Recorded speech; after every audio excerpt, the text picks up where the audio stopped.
Hey, what's up guys? So in this video we will see how to fix stuck on SOS mode on the iPhone 17, 17 Pro and the 17 Pro Max. To fix this issue, first of all, just swipe down from the top right of the screen and open the control center. Then in the control center, just open the connection section. And at the top of the screen, you will find the option of airplane mode. Now just tap on it to turn on airplane mode on your iPhone. Now just wait for a few seconds, then tap on airplane mode and turn it off. For the second step, just take out your SIM card and put it back in. If you're using an eSIM, you can skip this step. Now for the third step, just force restart your iPhone.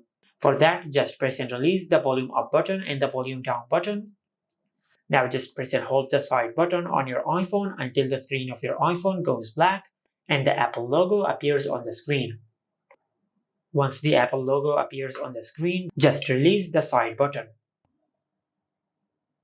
Now if you have done all of that and if this did not fix your issue, then go to Settings and tap on General.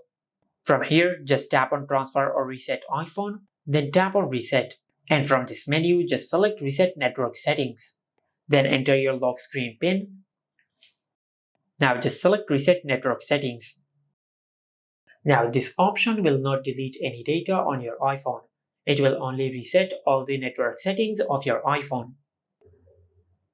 If this also did not fix your issue, then this could be a software glitch. For that, just open Settings and tap on General. Then tap on Software Update.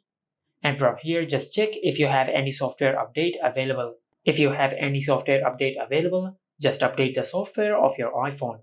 And if this also did not fix your issue, then you might have a hardware problem with your iPhone.